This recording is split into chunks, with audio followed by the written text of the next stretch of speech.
Innal hamdalillah nahmaduhu wa nasta'inuhu wa nastaghfiruh wa natubu ilaihi wa nastahdihi wa na'udzu billahi min shururi anfusina wa min sayyiati a'malina may yahdihillahu fala mudilla lahu wa may yudlil fala hadiya lahu.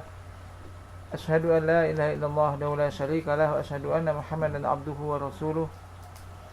Allahumma shalli ala Muhammadin wa ala ali Muhammad kama shallaita ala Ibrahim innaka Hamidum Majid. Allahumma barik ala Muhammadin wa ala ali Muhammad kama barakta ala Ibrahim innaka Hamidum Majid. Ya ayyuhalladzina amanu taqullaha haqqa tuqatih wa la tamutunna illa wa antum muslimun. Ya ayyuhan nas taqu rabbakumul ladzi khalaqakum min nafsin wahidah wa khalaqa minha zawjaha wa batha minhuma rijalan katsiran wa nisaa'a wattaqullaha alladzi tasaaluna bihi wal arham innallaha kana 'alaikum raqiba. Ya ayyuhalladzina amanu taqullaha wa qulu qawlan sadida yuslih lakum a'malakum wa yaghfir lakum dhunubakum wa may yuti'illaha wa rasulahu faqad faza fawzan 'azima. Amma ba'du fa inna asdaqal hadits kitabullah wa khairul hadi hadi Muhammadin sallallahu alaihi wasallam wa sharrul umuri muhdatsatuha wa kullu muhdatsatin bid'ah wa kullu bid'atin dhalalah wa kullu dhalalatin finnar. Ikhwah fillah yang dirahmati Allah Subhanahu wa taala. Alhamdulillah kita senantiasa menjadikan puji syukur kehadirat Allah Subhanahu wa taala atas semua nikmat dan karunia yang telah diberikan oleh Allah Subhanahu wa taala kepada kita. Di antaranya setelah nikmat Islam, iman, kita masih diberi kesempatan untuk bisa kembali bertemu di dalam majelis ilmu ini. Mudah-mudahan apa yang akan kita kaji bisa menjadikan ilmu yang bermanfaat bagi kita semuanya. InsyaAllah kita akan melanjutkan masih berkaitan dengan syurutus shalah, yaitu tentang syarat-syarat sholat. Ini sekarang adalah syarat yang ketujuh. Syarat yang ketujuh adalah duhulul waqt, yaitu masuknya waktu. Syarat sholat yang ketujuh adalah masuk waktu.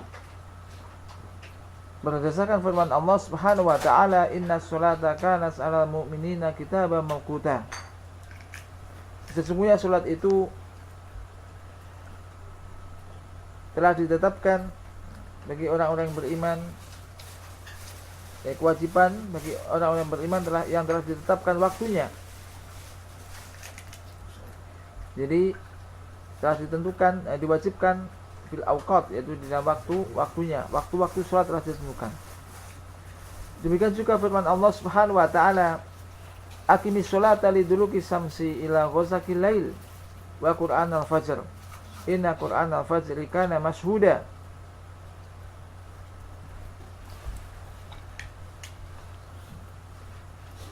Dirikanlah salat liduluki samsi ila ghasaqil lail wa qur'anal fajr.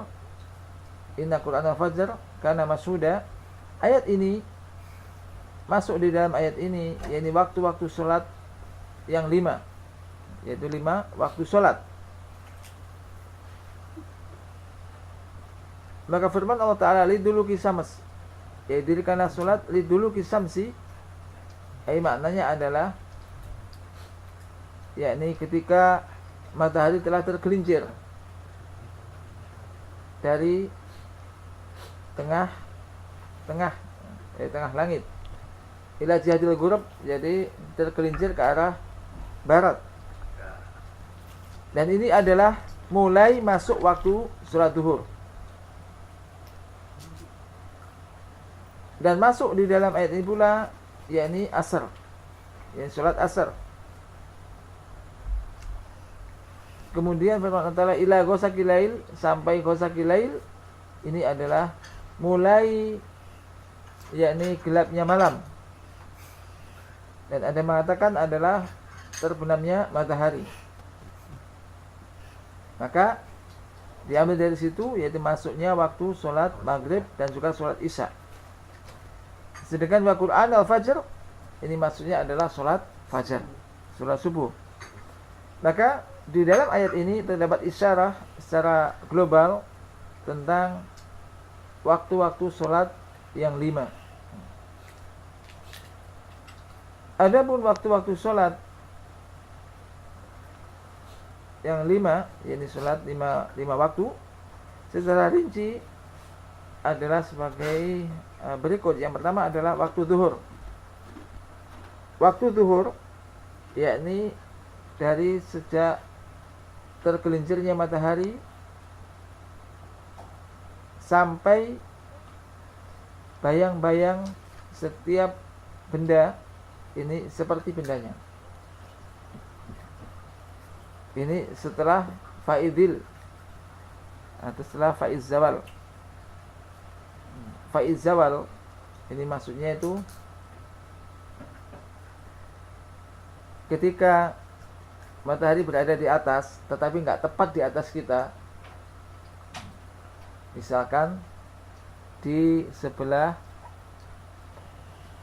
utara atau selatan, berarti kan ketika matahari tepat di atas kita, maka itu masih ada bayangan nggak? Hah? Ada nggak bayangan? Pas di atas. Iya, pas matahari di atas, tetapi matahari, posisi matahari ada di sebelah selatan mungkin atau utara, agak ke utara sedikit atau ke selatan sedikit, kan bisa jadi demikian. Maka ada bayangan? Ada. Maka itu namanya faiz zawal. Maka itu namanya faiz zawal. Jadi kan tidak, kalau pas tepat di atas kita maka ada titik, tidak ada bayangan kan.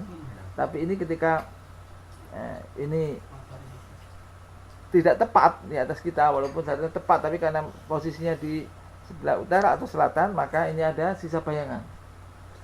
Maka ini namanya faiz zawal. Misalkan benda itu katakanlah 1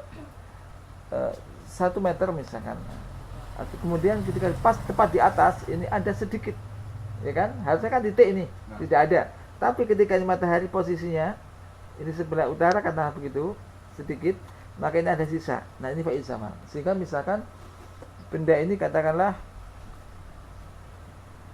faiz zawal ini berapa, misalkan ketika itu katakanlah 5 cm misalkan, maka ketika benda itu sudah 6 cm, lebih dari 5 cm, maka berarti sudah ada bayangan.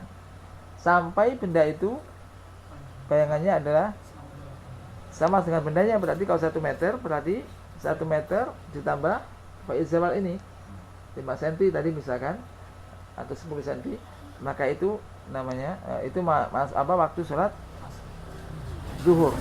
Waktu sholat zuhur. Ini faiz zawal itu maksudnya semacam itu. Nah ini berdasarkan hadis Abdullah bin Amr radhiyallahu anhuma, bahwasanya Nabi sallallahu alaihi wasallam telah bersabda, waktu zuhri idza zalati samsu wa kana dhilur rajuli katulihi malam yahdur waktul asr. Waktu zuhur itu adalah yakni setelah matahari itu tergelincir dan bayang-bayang seseorang ini ada seperti tinggi orang tersebut, panjangnya sama dengan orang tersebut. Malam yahdur waktu asar, selama belum datang waktu asar.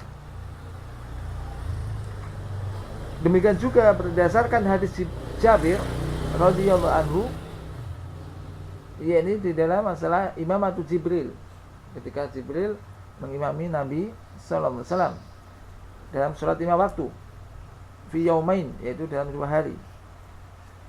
Maka Jibril datang kepadanya, kepada Rasulullah ini pada hari yang pertama. Lalu Jibril mengatakan, kum fasolli, fasolla duhur hina jalati samas, berdiri dan sholatlah. Maka beliau sholat duhur ketika matahari mulai tergelincir. Kemudian keesokan harinya di waktu duhur juga, faqala, Jibril mengatakan, kum fasolli fasolla duhur hina saradilu kulli syai' mislah. Kemudian beliau pun sholat duhur ketika bayang-bayang benda ini panjangnya sama dengan bendanya. Tsumma qala lahu fil yamisani, kemudian berkata kepadanya pada hari yang kedua, ma baina hataini sholataini waktun. Jadi antara dua sholat ini, inilah waktunya. Yang pertama ketika matahari tergelincir, suruh sholatlah sekarang untuk zuhur. Kemudian yang kedua ketika bayang-bayang benda sama dengan bendanya. Kemudian antara ini dan ini, inilah waktu sholat zuhur. Waktu sholat zuhur. Kemudian dan disunahkan untuk agak menunda sedikit, ya di sholat zuhur ini ketika waktunya sangat panas. Di waktu sangat panas ini boleh ditunda sedikit supaya agak dingin, maksudnya nggak terlalu panas betul. Akan tetapi tentu tidak sampai keluar dari waktunya. Berdasarkan hadis Abu Hurairah radhiyallahu anhu dari Nabi sallallahu alaihi wasallam anhu qala idza istaddal harru fa abridu bis-shalah fa inna siddatal harri min fayhi jahannam. Apabila panas ini teriknya sangat panas sekali, fa abridu bis-shalah, maka maksudnya tunggulah sampai tidak terlalu panas untuk mengerjakan sholat. Karena sungguhnya dahsyatnya panas itu min faihi jahannam, dari panasnya di antara panasnya api neraka. Kemudian Syekh beliau mengatakan ya, bahwasanya beliau mendengar yakni Syekh Abdul Aziz bin Baz rahimahullah taala mengatakan as-sunnah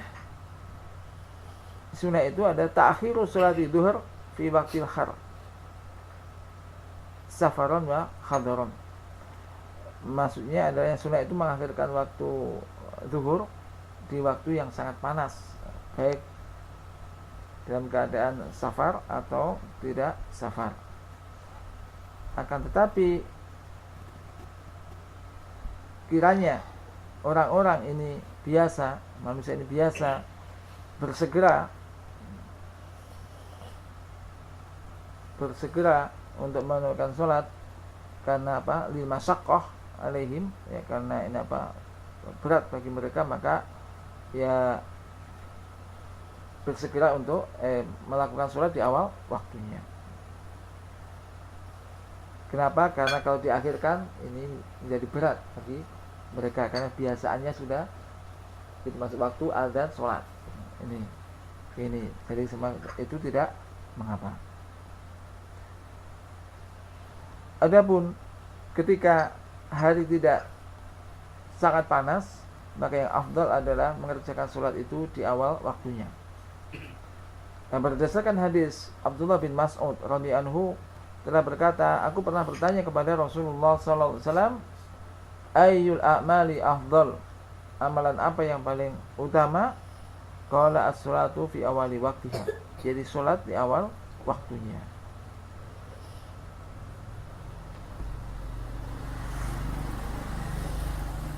Maka Syekh tadi mengatakan, dan saya mendengar Al-Alamah Al-Imam Abdul Aziz bin Abdullah bin Baz rahimahullah ta'ala mengatakan, maksudnya adalah di awal waktunya setelah masuk waktu. Jadi di awal waktu ini setelah masuk waktu sholat. Setelah masuk waktu sholat, tapi di awal waktunya. Maksudnya begitu masuk waktu sholat, azan masuk waktu sholat, itu di awal waktunya ini. Ini maksudnya. Ini termasuk amalan yang utama, yaitu sholat di awal waktunya. Seandainya Anda sholat di tengah-tengah atau di akhir waktunya, maka fala kharos, maka tidak mengapa. Tapi yang afdal tadi di awal waktu, yang afdal.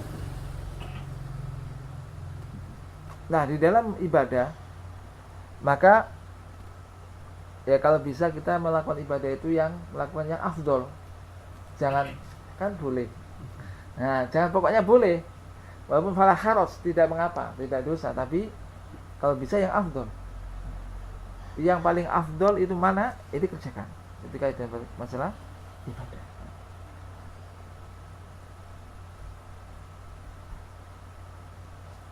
Dan adalah beliau Rasulullah sallallahu alaihi wasallam ini sholat di awal waktunya, dan beliau senantiasa menjaga hal itu, kecuali dalam dua hal, dalam dua keadaan. Keadaan yang pertama adalah di sholat isya, yakni di dalam sholat isya, jika idza ta'akhkhara nasu hatta yastami'u, di waktu sholat isya hingga apabila orang-orang belum pada datang. Begitu azan isya kemudian orang-orang jamaah belum pada datang, maka diakhirkan sholat isya sampai mereka berkumpul. Maksudnya datang di situ. Kemudian keadaan yang kedua tadi itu, yaitu sholat zuhur ketika sangat terik, sangat panas sekali. Dan ingat memang ketika itu ya masjidnya Rasulullah, ya masjid atapnya ya mungkin tembus juga dengan matahari kan. Terus dasarnya apa? Panas kan? Panas sekali. Kemudian Tony menyebutkan bahkan nafil maghrib aktaru tabkiron, dan di dalam sholat maghrib ini seringkali disegerakan. Ini untuk diperhatikan. Jadi sholat maghrib ini juga jangan terlalu malam. Kadang-kadang kan sering agak malam baru sholat ke iqomah. Ini jadi bahkan nafil maghrib aktaru tabkiron, di dalam sholat maghrib ini sering segera untuk sholat maghrib. Dan ada para sahabat mereka sholat 2 rakaat sebelum sholat maghrib.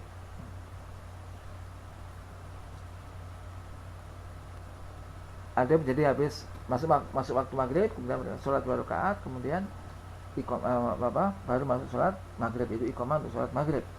Adapun waktu-waktu sholat yang lainnya, yakni selain itu, maka ini tentu lebih luas waktunya daripada sholat maghrib. Dan maghrib sangat pendek. Ini waktu zuhur tadi. Kemudian waktu asar.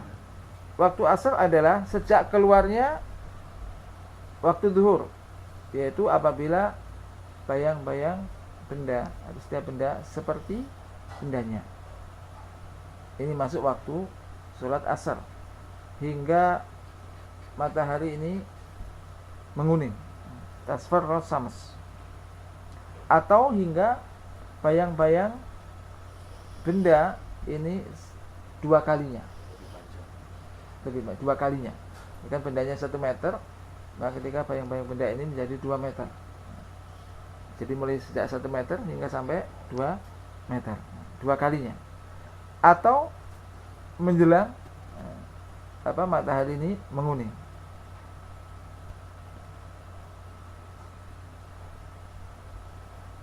Akan tetapi jadi menguningnya matahari ini waktunya akan luas, ini lama ini, ausau. Maka ya disegerakan, kalau bisa ini disegerakan menggunakan sholat asar ini sebelum matahari ini menguning. Di dalam hadis Abdullah bin Amr radhiyallahu anhu disebutkan wa waqtul asr malam tasfirra as-syams, dan waktu asar itu selama matahari belum menguning. Demikian juga di dalam hadis Jabir radhiyallahu anhu tentang jadi keimaman Jibril kepada Nabi sallallahu alaihi wasallam. Beliau bersabda, beliau mengatakan kum fasollah asar hina sarodillu kulli syai'in mislah, bangkit dan sholatlah, sholat asar. Maka beliau pun sholat asar ketika bayang-bayang setiap benda ini sama dengan bendanya. Kemudian datang pada hari kedua dan mengatakan bangkit dan sholatlah, maka beliau pun sholat asar ketika bayang-bayang benda ini ada 2 kalinya. Ini adalah waktu ikhtiar. Waktu ikhtiar ini maksudnya begini. Waktu itu ada waktu ikhtiar, ada waktu darurat atau daruri. Waktu ikhtiar ini adalah waktu di mana kita itu tidak ada halangan untuk melakukannya. Jadi waktu yang kita itu bebas, tidak ada sebab sehingga kita mengakhirkan waktu sholat. Nggak ada sebab, maka ini waktu ikhtiar. Maka itu antara waktu asar, waktu ikhtiarnya adalah ketika matahari, ketika bayang-bayang sama dengan bendanya hingga sampai 2 kalinya atau mendekati matahari menguning tadi. Adapun waktu darurat, ya ini jika matahari ini mulai menguning sampai terbenamnya matahari. Ini waktu darurat. Jadi jangan dibiasakan. Ya, waktunya kan matahari belum terbenam. Nah, ini jangan dibiasakan. Maka ada hafidhu ala salawati wa sholatil wusta kan. Jagalah sholat dan sholat al-wusta. Sholat wusta ini adalah sholat asar. Karena tidak sedikit kadang-kadang orang nanggung gitu kan. Sekalian nanti aja. Misalkan baru jam 5 atau mungkin setengah 6 sholat asar. Padahal ini waktu darurat. Ya, berdasarkan hadis Abu Hurairah radhiyallahu anhu bahwasanya Rasulullah sallallahu alaihi wasallam bersabda, "Man adraka minas subhi raq'atan qabla an tatlu'a samsu faqad adraka subh. Wa man adraka raq'atan minal asr qabla an taghruba syams faqad adrakal asr." Barang siapa yang mendapatkan dari subuh ini 1 rakaat sebelum terbitnya matahari, maka dia telah mendapatkan subuh. Dan barang siapa yang mendapatkan 1 rakaat dari asar sebelum terbenamnya matahari, maka dia telah mendapatkan sholat asar. Namun jika orang ini sengaja melakukan itu, demikian itu, maka dia telah mendapatkan waktunya, akan tetapi ma'al ism, ini berdosa. Berdasarkan sabda Rasulullah sallallahu alaihi wasallam, tilka sholatul munafik yajlisu yarqubu asy-syams hatta idza kanat baina qarnay syaitan qama fa naqaraha arba'an la yadhkurullaha fiha illa qalila. Hadis riwayat Imam Muslim. Yakni itu ada sholatnya orang munafik, yang dia ini duduk mengamati matahari, menanti matahari. Kemudian ketika matahari sudah di antara 2 tanduk seton, itu maksud matahari menjelang terbenam itu. Matahari menjelang terbenam ini baru dia sholat.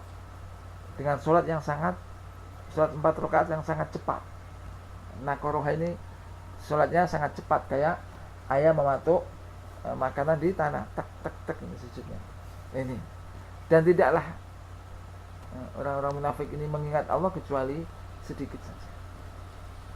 Maka ini ancaman. Namun jika orang itu lupa atau tertidur, maka dia telah mendapatkan sholat tersebut pada waktunya. Maksudnya begini, ya kan orang itu tertidur, kemudian ya tertidur kan sholatnya ini ketika bangun, tertidur berwudu, bangun sholat asar misalkan, baru dapat 1 rakaat, sudah maghrib, kan? Maka ini dianggap dia pun telah mengerjakan sholat asar. Adaan, maksudnya bukan qadha, dia mendapatkan 1 rakaat ini di waktu asar, yang sisanya ini sudah masuk maghrib. Maka ini masih yang dimaksud, barang siapa yang mendapatkan 1 rakaat dari asar, dia telah mendapatkan ini sholat sebelum maghrib, 1 rakaat sebelum maghrib, sebelum terbenamnya matahari, maka dia telah mendapatkan sholat asar. Wallahu a'lam bishawab. Kemudian yang ketiga, waktu sholat maghrib, yakni sejak terbenamnya matahari hingga hilangnya mega merah. Ada kan kemerahan di barat itu. Ini berdasarkan hadis Abdullah bin Amr radhiyallahu anhuma wa waktu sholatil maghrib malam yaghibi safaq, dan waktu sholat maghrib itu selama mega merah ini belum hilang. Akan tetapi yang afdal yaitu untuk mengerjakan sholat maghrib itu di awal waktu, ya ini berdasarkan hadis Jabir radhiyallahu anhu tentang jadi Jibril yang mengimami Nabi sallallahu alaihi wasallam anahu, bahwasanya Jibril datang kepada Nabi anahu ja'ul maghrib, datang waktu sholat maghrib, kemudian mengatakan kum fasolli, bangkit dan sholatlah. Nah, sholatlah maghrib. Maka fasolal maghrib hina wajabati syams. Jadi maka dia sholat maghrib ketika matahari terbenam. Kemudian datanglah di hari kedua maghrib. Jadi waktan wahidan lam yajal anhu, jadi waktu yang satu waktu yang tidak berbeda dari itu. Kemudian juga berdasarkan hadis Rafi' bin Khadij radhiyallahu anhu berkata, kunna nusolli, kami dahulu sholat, kunna nusolli maghrib ma'an Nabi sallallahu alaihi wasallam fayansarifu ahaduna wa innahu la yubsiru mawaqi'a nablihi. Kami dahulu sholat maghrib bersama Nabi sallallahu alaihi wasallam. Lalu salah seorang dari kami selesai sholat maghrib, tapi sungguh dia masih melihat tempat yaitu tempat anak tombaknya. Maksudnya ketika anak tombak ini ditancapkan di tanah ini, dia masih bisa melihat. Berarti apa? Menunjukkan apa ini? Sholat maghribnya di awal. Selesai sholat maghrib belum gelap, masih bisa melihat. Bayangkan, jangan, ini nggak ada listrik loh, jangan bayangkan ada lampu. Kalau sekarang nggak kelihatan karena lampu di mana-mana, kecuali kalau lampu mati. Nah, ini dulu nggak ada listrik kan, jadi gitu. Jadi ukurannya itu. Ini menunjukkan bahwa yang sunnah sholat maghrib itu di awal. Jadi selesai sholat maghrib itu masih kelihatan, masih tahu. Ini masih bisa melihat tempat tumbaknya. Maka Syekh mengatakan, dan saya mendengar Samaha al-Alama Al-Imam Abdul Aziz bin Abdullah bin Bas rahimahullah ta'ala mengatakan tentang hadis ini, yakni bahwasanya hadis ini menunjukkan yakni bersegera di dalam sholat maghrib was sunnah mustaqirah, itu adalah sunnah yang sabit, yang tetap, yang kuat, sunnah yang terus menerus dilakukan, yang ada. Yakni apa? Bersegera di dalam sholat maghrib. Jadi enggak semuanya habis sholat maghrib, kadang-kadang masih lama sekali. Ini datang, kemudian sholat belum selesai, baru selesai ada lagi datang, tunggu sampai menjelang gelap. Ya imam kan, yang mendirikan sholat itu siapa? Imam. Ya kamu nanti orang itu nanti terus enggak selesai kan? Oh masih ada yang sholat. Begitu selesai ada lagi yang sholat, kita datang. Ya nggak disalahkan orang yang sholat. Nah, tetapi ketika sudah iqamah kan nggak boleh sholat lagi ketika sudah iqamah dan selesai. Maka kalau imam iqamah. Imam menyuruh iqamah. Jadi nggak orang yang mesti awal sholat ya sudah bisa dibatalkan. Kalau sudah masuk ke rakaat kedua ya agak cepat, tapi kan sudah nggak ada lagi yang memulai sholatnya ini harus diperhatikan, jangan supaya larut malam baru sholat gitu kan. Tapi ini tidak menunjukkan bahwa saya waktu maghrib itu satu waktu itu aja. Tetapi akhir waktu maghrib ya ini ghurubus syafaq al-ahmar, hilangnya mega merah. Kan tapi sekali lagi ketika yang afdal itu di awal waktu ya kerjakan di awal waktu. Nah, kita kan ini mengikuti yang sunnah, yang afdal kita melakukan ibadah. Walaupun akhirnya ya nanti hilangnya mega merah itu. Nah, ini berkaitan dengan sholat maghrib. Sesekali sekali ya nggak apa-apa, agak malam ya ini bisa aja semacam itu.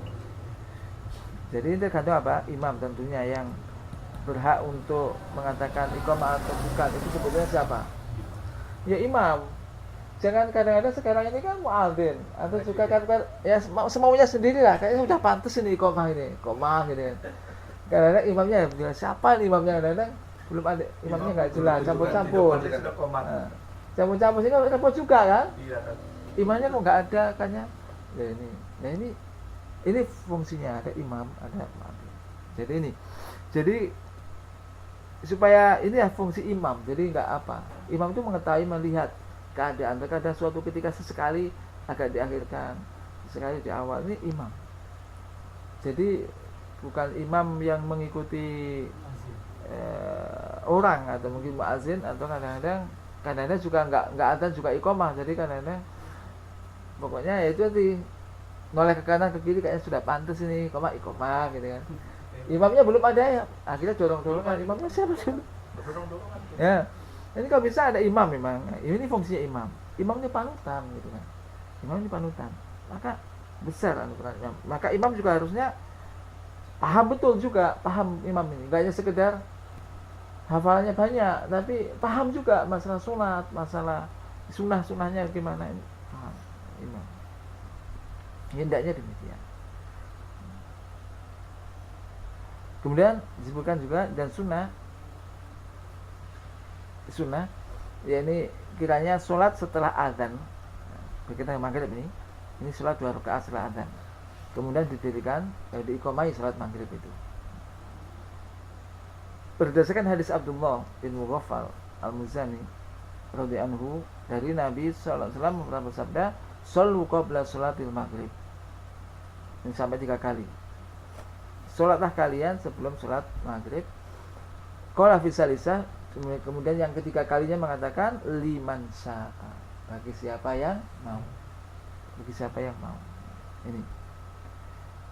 Ya takut khawatir kalau itu dijadikan oleh orang-orang sebagai sunnah yang kayak sunnah muakkad. Dan maka dikatakan bagi siapa yang mau.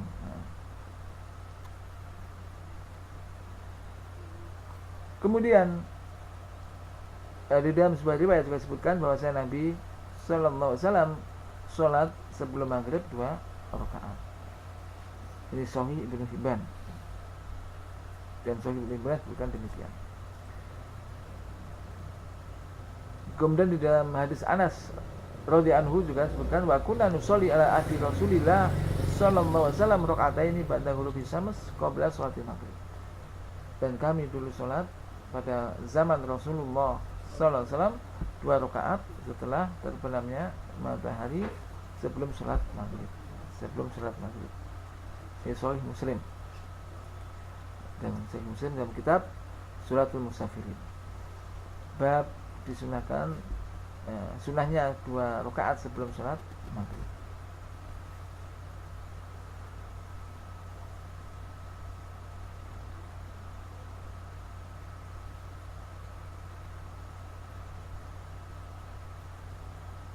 Jadi menunjukkan apa? Ada kesunahan sholat ini 2 rakaat sebelum sholat.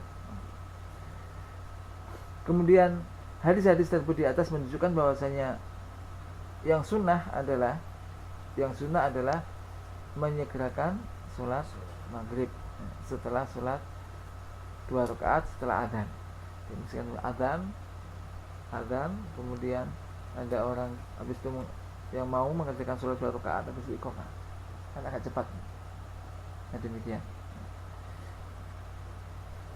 Kenapa? Jadi waktu antara adzan dan iqamah ini sedikit. Allah a'lam bishawab. Kemudian waktu sholat isya. Nah, waktu sholat isya yaitu sejak terbenamnya mega merah hingga pertengahan malam, hingga tengah malam. Ini waktu ikhtiar. Adapun waktu daruratnya adalah sampai terbit fajar. Tentu sebelum terbit fajar. Ini waktu darurat. Lalu darurat itu masalahkan tadi itu karena lupa, ada sebab, ada sebab. Kalau nggak ada sebab ya di awal waktu tadi Tapi alhamdulillah kita umumnya di awal waktu gitu kan. Kalau mampu di tengah malam kan. Maksudnya waktu tengah malam ini tapi sebelum tidur kan. Berdasarkan hadis Abdullah bin Amr radhiyallahu anhuma, wa waktu salat isya ila nisfil lail al-ausat, dan waktu salat isya itu sampai pertengahan malam yang tengah, yaitu sampai pertengahan malam al-ausat, maksudnya yang tengah, pertengahan malam yang tengah. Jadi bukan awal, tengah dan akhir, ini pertengahan malam yang tengah. Demikian juga berdasarkan hadis Jabir, hadis itu riwayat Imam Muslim. Demikian juga dalam hadis Jabir radhiyallahu anhu, yaitu berkaitan dengan Jibril mengimami Nabi, menunjukkan waktu sholat. Nabi sallallahu alaihi wasallam anahu sya'u al-isya, bahwa saya telah datang waktu isya. Maka Jibril mengatakan kum fasolli, bangkit dan sholatlah, kerjakanlah sholat isya itu. Maka beliau pun mengerjakan isya hina ghobas syafaq, ketika merah ini hilang. Kemudian di hari yang kedua datang lagi isya, waktu isya, yaitu hina dhahaba nisful lail, ketika pergi separuh malam. Maka kemudian beliau sholat isya. Adapun setelah tengah malam lewat hingga sampai terbitnya fajar, maka ini sekali lagi waktu darurat, yaitu liman nasya au nama, bagi orang yang lupa atau tertidur. Berdasarkan hadis Abu Qatadah radhiyallahu anhu dari Nabi sallallahu alaihi wasallam telah bersabda, amma innahu laisa fin naumi tafritun, inama tafrit ala man lam yusolli as-shalah hatta yaji'a waktu sholati al-ukhra, faman fa'ala dzalika falyusolliha hina yantabihu laha. Ketahuilah bahwasanya tidak ada di dalam tidur itu kesembronoan. Sembrono ini maksudnya keteledoran. Sesungguhnya teledor itu, sembrono atau teledor, kurang perhatikan waktu sholat, yaitu bagi orang yang tidak sholat, tidak mengerjakan sholat hingga waktu sholat berikutnya datang. Sholat maghrib ngobrol apa, tiba-tiba sudah masuk waktu azan isya. Nah, maghribnya nggak sholat, padahal juga nggak tidur, ngobrol, nonton TV, tak apa. Nah, ini mungkin. Nah, ini sampai sudah isya, padahal belum sholat maghrib. Nah, ini namanya tafrid, ini redor ini orang semacam ini. Nah, ini kalau tertidur, ini tidak. Nah, maka di sini disebutkan semacam itu. Faman fa'ala dzalika falyusalliha hina yantabihu laha. Maka barang siapa melakukan itu, maka hendaklah dia mengerjakan salat tersebut ketika ingat. Dan yang afdal di dalam waktu sholat isya itu di akhir, selama belum keluar dari waktunya tadi. Jika itu tidak terjadi masyaqqah, tidak memberatkan jamaah. Jika misalkan mereka ada jamaah di dalam safar atau lembah atau sebuah daerah, maka mengakhirkan sholat isya ini afdal. Ini kan rombongan safar misalkan ini, ya kan? Maka waktu isya dikerjakan di akhir, maka ini bagus. Jika tidak ada seorang di antara mereka yang keberatan, tapi jika masalah keberatan tambah nanti tertidur sebelum sholat, ya maka ya di awal waktunya, di awal waktu ini.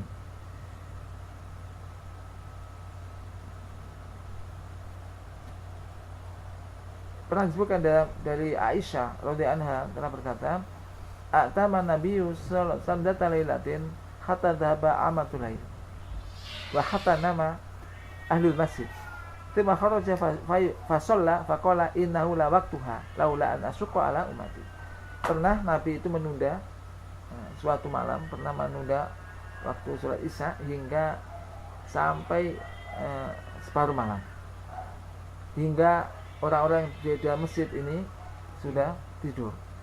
Disebutkan ada yang ngorok, ada yang tidur di ini. Kemudian beliau keluar dan sholat. Faqala, sesungguhnya inilah waktunya, waktu sholat isya. Seandainya aku tidak memberatkan umat. Ini kita waktu sholat isya. Jadi ini menunjukkan bahwasanya dalil bahwasanya akhir waktu Isya ini yang afdal. Dan ada beliau Rasulullah sallallahu alaihi wasallam ini memperhatikan, selalu memperhatikan sesuatu yang memang mudah dan ringan bagi umat ini, dari umat ini. Maka dari Jabir radhiyallahu anhu telah berkata, wal isya ahyanan wa ahyanan. Maksudnya isya ini terkadang di awal, terkadang di akhir. Ini memperhatikan keadaan jamaah. Idza ra'ahum istama'u ajjala. Jika beliau Rasul memperhatikan para sahabat ini segera berkumpul setelah adzan isya, maka ya segera beliau mengerjakan salat isya. Wa idza ra'ahum abta'u akhara. Jika memperhatikan, jika melihat mereka para sahabat jamaah ini kok lambat-lambat dalam berkumpul, maka mengakhirkan waktu isya. Dan karena pentingnya untuk menjaga waktu salat isya ini, maka ada beliau sallallahu alaihi wasallam ini memakruhkan tidur sebelum isya. Makruh hukumnya tidur sebelum isya. Di dalam hadis Abi Barzah Al-Aslami radhiyallahu anhu disebutkan, wa kana yustahabu atau yastahibba ayu akhira mina isya'i alati tada'unaha al-atamah. Dan ada beliau mensunahkan untuk mengakhirkan waktu isya yang kalian sebut dengan nama al-atamah, itu mengakhirkan waktu isya. Bahkan yakrahu an-nauma qablaha wal hadisa ba'daha. Dan ada beliau memakruhkan, membenci, kurang suka tidur sebelum isya dan ngomong-ngomong setelah isya. Ngobrol setelah isya makruh itu, kecuali adalah karena ya kecuali mungkin untuk majelis taklim atau untuk acara keluarga, mungkin ngomong dengan anak istrinya, semacam itu. Tapi kalau hanya untuk ngobrol nggak ada manfaatnya, maka lebih baik tidur habis isya itu. Ya, lebih baik tidur, nggak usah ngobrol. Jadi tidur sebelum isya itu makruh, demikian juga ngomong-ngomong, ngobrol setelah isya ini makruh. Jadi kalau untuk keluarga ya ada yang perlu dibicarakan nggak masalah. Jadi kalau hanya jagung, cangkruk, maka ini makruh. Maka terkadang apa? Kenapa dikhawatirkan? Karena ya disebutkan sini, Syekh menyebutkan, dan saya mendengar yaitu Al-Imam Abdul Aziz bin Abdullah bin Bas rahimahullah mengatakan, kulihan naumu qabla sholatil isya li'annahu qad yufawwitu sholatal isya. Wa kulil hadisu ba'daha li'anna samar qad yufawwitu alaihi sholatul fajr.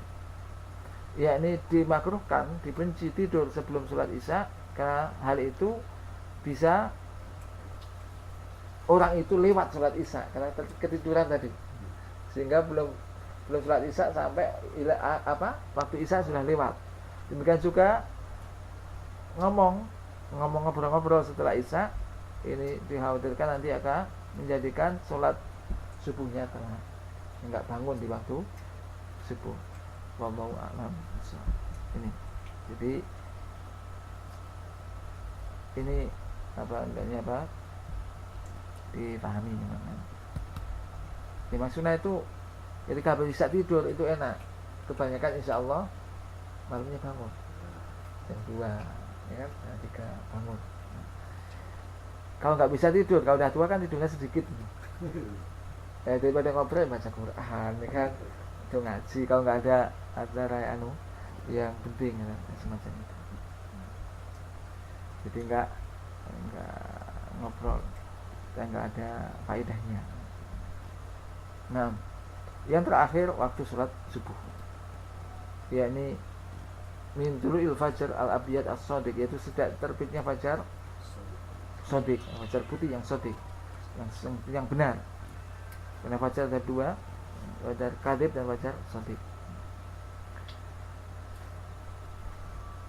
Karena Nabi SAW ini mengerjakan sholat subuh ini,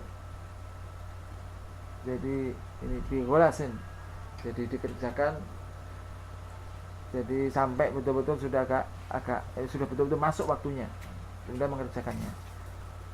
Dan waktu ikhtiar ini terus sampai kapan? Sampai tulu syams, sampai terbitnya matahari.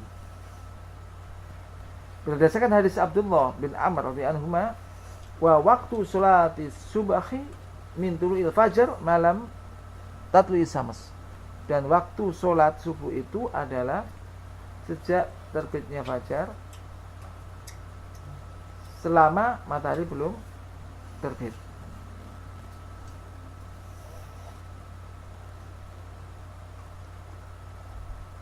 Kemudian yang menguatkan dan tabkir bil fajar, yaitu menyegerakan sholat subuh juga, yaitu sholat beliau biholas. Maksud biholas ini dikerjakan ketika waktu masih belum terlalu terang. Betul ini termasuk juga di hadis Jabir radhiyallahu anhu di dalam keimaman Jibril terhadap Nabi sallallahu alaihi wasallam, disebutkan itu semaja al-fajar, kemudian datang waktu fajar, faqala, lalu Jibril mengatakan qum fasolli, bangkit dan sholatlah, kerjakan sholat subuh. Fasol fajar kina yalikul fajar awqat sat al fajar. Kemudian Rasul sholat subuh ketika fajar ini sudah betul terbit.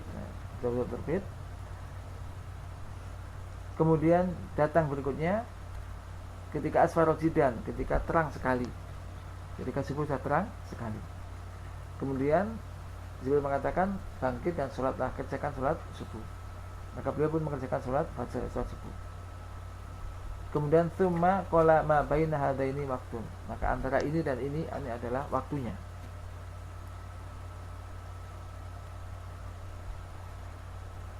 Dan adalah Nabi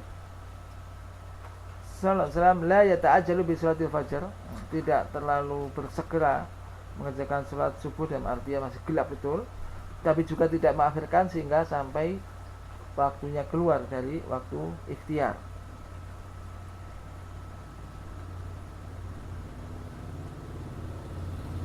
Disebutkan dalam hadis Abu Barzah al-Aslami radhiyallahu anhu, wa kana yanfatilu min sholatil qadati hina ya'rifu ar-rajulu jalisahu wa yaqra'u bi sittina ila mi'ah.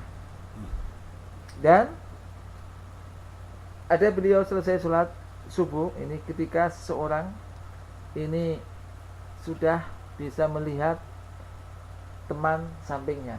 Ingat, tidak ada lampu. Jadi begitu selesai sholat subuh itu sudah tahu, oh ini si A yang berada di samping ini kan? Ini berarti sudah agak terang maksudnya. Dan beliau membaca di dalam sholat subuh ini 60 sampai 100 ayat panjang. Ya kalau kita nggak mampu ya maka disunahkan sholat subuh itu suratnya panjang yang dihafal, panjang yang dihafal.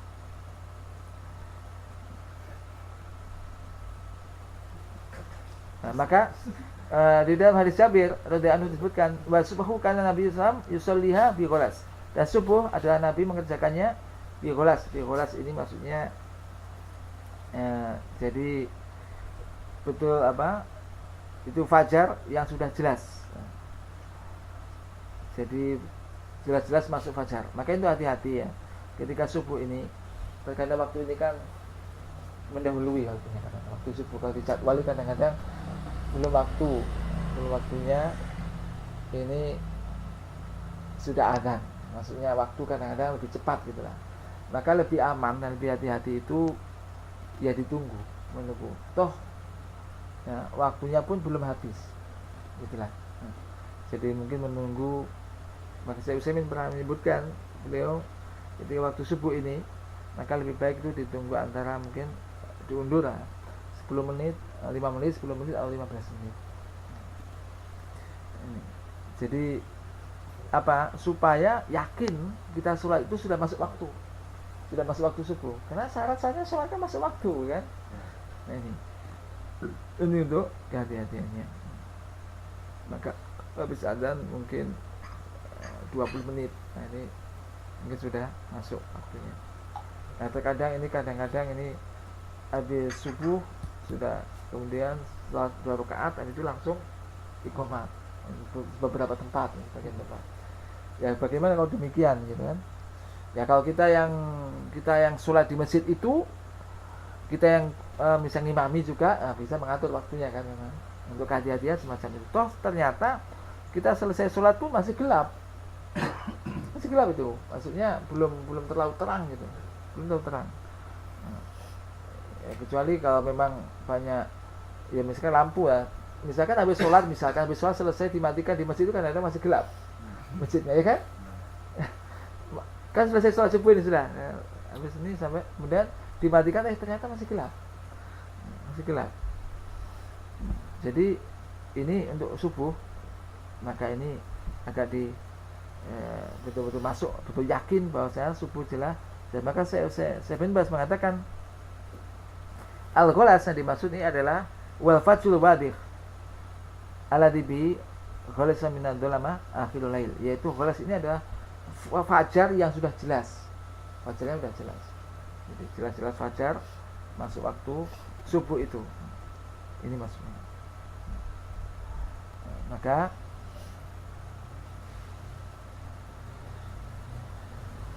ini berkaitan dengan sholat subuh, ya, sholat subuh. Ini tentang waktu sholat 5 waktu ini.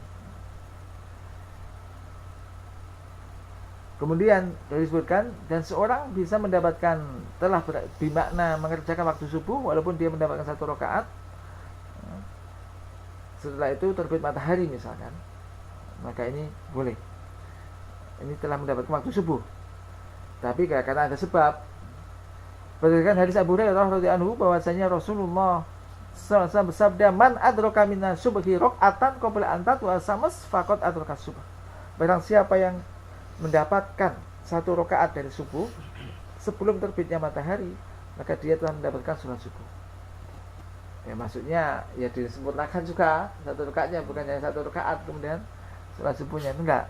Dan barang siapa man adraka raq'atan minal asar, barang siapa mendapatkan 1 rakaat dari sholat asar, pada sholat asar 4 rakaat ini sebelum terbenamnya matahari, maka dia telah mendapatkan sholat asar. Kemudian Zakhrutani menyebutkan, dan saya mendengar sama al-alamah al-imam Abdul Aziz bin Abdullah bin Bas Rasulullah mengatakan, wa ya'samu idza kana muta'ammidan, dan dia orang itu dosa jika dia sengaja menunda waktu sampai semacam itu. Dan tidak sah sholat sebelum waktunya, dan haram mengakhirkannya sampai keluar waktunya. Ini. Jadi ini maksudnya sholat itu harus ditentukan waktunya, ini semacam itu. Sholat sebelum masuk waktu tidak boleh. Diakhirkan sampai akhir waktunya keluar waktunya, dari keluar waktu ikhtiari ini pun tidak boleh. Waktu ikhtiar tadi semacam asar misalkan, waktu ikhtiarnya kan sampai bayang-bayang 2 kalinya. Ini waktu ikhtiar, maka ini perlu diperhatikan baik laki-laki atau perempuan. Orang perempuan pun demikian. Jangan juga karena sholatnya nggak di masjid, di rumah, tapi akhirnya tambah ditunda-tunda. Kalau bisa masuk waktu sholat, segera sholat. Ini harus diperhatikan.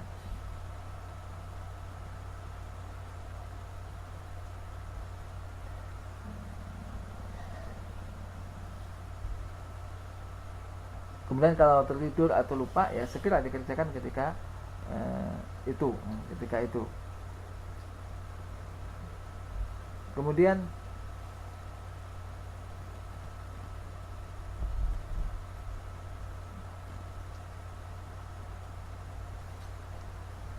dimasukkan, di sini juga disebutkan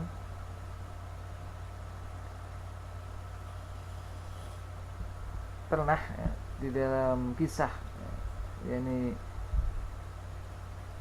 dari hadis Jabir bin Abdullah radhiyallahu anhu, bahwasanya Umar bin Khattab radhiyallahu anhu pernah datang pada hari Yaumul Khandaq. Yaumul Khandaq datang ba'dama ghurabat syams, setelah matahari terbenam. Kemudian akhirnya mencela orang-orang kafir Quraisy. Kemudian mengatakan, ya Rasulullah, makitu usolli sholat asar hatta kata samus taghrub. Ya Rasulullah, hampir-hampir aku tidak sholat asar sampai akhirnya matahari hampir terbenam. Maka qala Nabi sallallahu alaihi wasallam mengatakan, wallahi ma shallaituha, demi Allah aku tidak mengerjakannya. Fakumna ila badhan fatawaddu'a li shalah wa tawaddu'na laha fa shalat asar padama ghorabati syams thumma shalat ba'daha al-maghrib. Karena udah mepet waktunya, akhirnya tidak sholat asar, tapi pergi wudu untuk sholat. Kemudian kami pun wudu, kemudian Rasul sholat asar setelah matahari terbenam. Sekaligus, maksudnya sekalian ada sebab kan terbenam, habis terbenam matahari, sholat asar kemudian sholat maghrib. Demikian juga misalkan ketika orang tertidur, nggak sholat asar, tidur duhur, habis duhur tidur, bangun-bangun maghrib, maka ya dia sholat asar kemudian sholat maghrib. Diurutkan urutannya. Sholat asar kemudian sholat maghrib. Ini kalau tertidur. Nah, beliau mengatakan di sini dan dimasukkan sini dengan orang yang tertidur, yaitu orang yang tidak sadar, pingsan. Kayak kemarin ditanyakan waktu awal-awal itu, bagaimana kalau keadaan orang itu pingsan, nggak sadar maksudnya. Dan Syekh Al-Albani menyebutkan sini dan dimasukkan ke dalam orang tidur ini ada orang yang pingsan selama 3 hari atau kurang dari itu. 3 hari atau kurang dari itu. Maka dimasukkan ke sini. Ya ini ya dia kodok. Jadi dia kodok walaupun waktunya lama. Yang ada juga yang mengatakan jika dia pingsannya ini jadi sampai 5 waktu sholat, maka dia mengkodoknya. Jika tidak, maka tidak, lebih dari itu maka tidak. Ada yang mengatakan tidak wajib bagi dia mengkodok sholat kecuali jika dia sadar di salah satu atau bagian dari waktunya. Wasawab, kata Syekh, ya ini apa yang dipilih oleh Syekh bin Baz rahimahullah ta'ala, yaitu bahwasanya orang yang pingsan ini mengkodok sholatnya jika tidak sadarnya ini adalah 3 hari atau kurang dari itu. Adapun kalau lebih dari itu maka dimasukkan ke dalam orang yang yakni majnun. Majnun maksudnya orang yang hilang ingatan, maka tidak ada qadha karena orang yang hilang ingatan.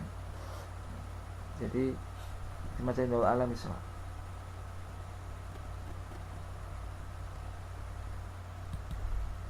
Ini berkaitan dengan waktu sholat.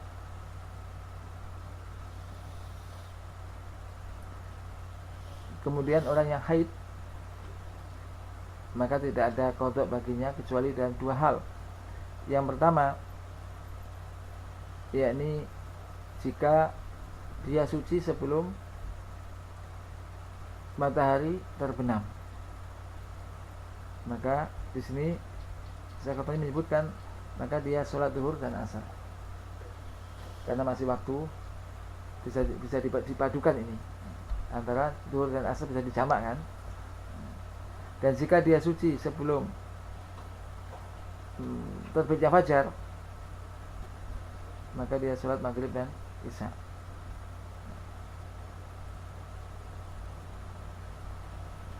Hal itu datang dari Abdurrahman bin Auf dan Abu Hurairah dan Abdullah bin Abbas radhiyallahu anhu.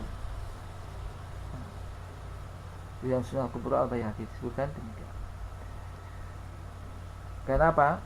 Karena waktu yang kedua dan waktu yang pertama ini ada apa? Karena ada udzur tadi.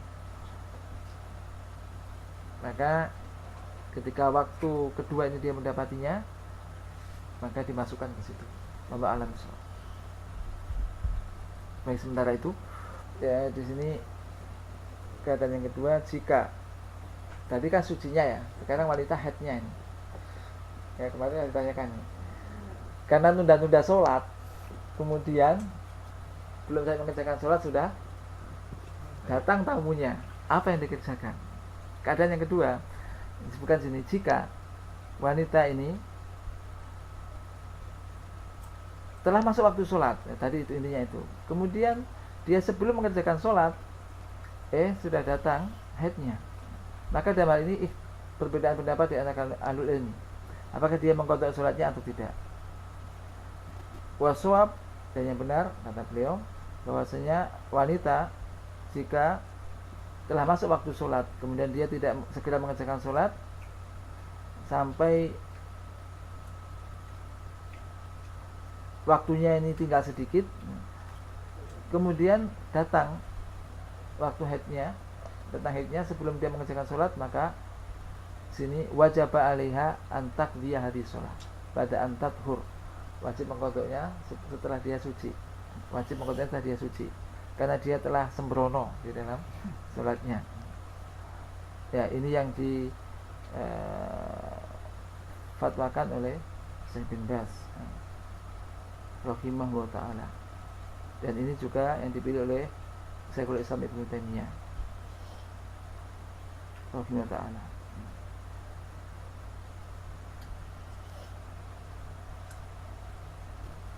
Allah alam bisawab. Jadi ini berkaitan dengan pertanyaan kemarin. Jadi dalam hal ini misalkan ada dua pendapat ulama-ulama sunnah, masalah sunnah, demikian dan demikian, maka ya pegang yang lebih berhati-hati. Apa maksudnya? Paham kan? Lebih berhati-hati. Semacam ini berhati-hati, karena nyawuri kan, karena keteledorannya kan, yang nggak segera mengerjakan itu. Ini juga menjadi pelajaran supaya orang nggak nyantai-nyantai kan, nggak biasa-biasa kan, nanti aja, ternyata tinggal sedikit, sudah gitu. Karena sekali lagi yang sunnah sholat di awal waktunya, ini adalah sunnah. Kemudian tadi berkaitan dengan masalah mengqadha itu diurutkan, ya kan? Maksud ketinggalan diurutkan waktunya, selama waktunya tidak habis. Maksudnya begini, yang terakhir ini, sholat tertidur misalkan orang itu bangun sudah maghrib, asar belum sholat, kemudian sholatnya didulukan mana? Asar apa maghrib? Asar kan? Kecuali kalau dibuat mengerjakan asar, sholat maghribnya hilang, waktu maghribnya juga habis. Nah, maksudnya bangunnya sudah maghrib tapi sudah menjelang isya. Nah, ya kan? Kalau digunakan untuk mengerjakan asar dulu, maka maghribnya pun nanti akan habis. Maka semacam ini, kerjakan waktu maghrib dulu, kemudian asar, supaya ada yang sholat pada waktunya, tidak semuanya di luar waktu. Allah a'lam bishawab. Ini dengan ini mudah-mudahan ini bisa menjadi pelajaran bagi kita. Sekali lagi ini pentingnya masalah sholat ya. Jadi untuk supaya tidak sembrono berkaitan dengan masalah sholat ini, ya mudah-mudahan kita bisa menjaga sholat ini, mengerjakan pada waktunya. Nah, pada waktunya ini di awal sebelum masuk waktu sholat juga tidak sah, maka nggak ada waktu manjing. Waktu manjing itu kalau ada, ini kayaknya sudah manjing isya, maksudnya hampir isya maksudnya. Jangan.